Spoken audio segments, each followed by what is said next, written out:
Привет, дорогие друзья! Сегодня покажу, как я готовлю вкусный куриный бульон, который пригодится для супов и разных соусов.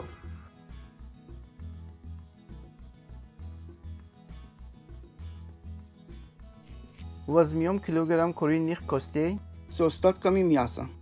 Каркасы подойдут отлично. Небольшой черешок сельдерея.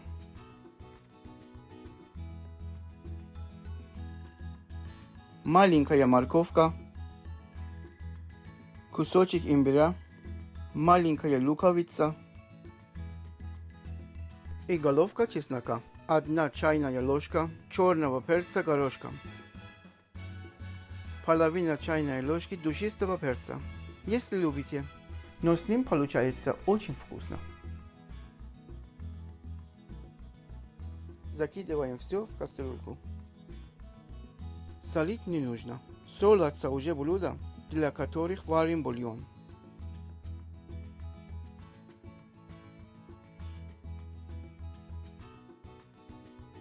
Заливаем холодную воду, чтобы покрыло курицу.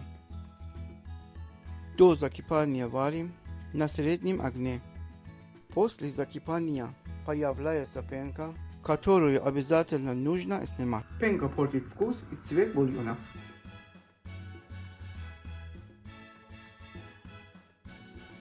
Когда мясо будет готово, убираем куриные кости.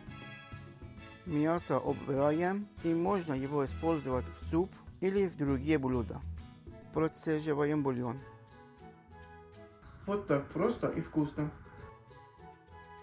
Поделитесь в комментариях вашими секретами вкусного бульона. Обмен опытом всегда полезен.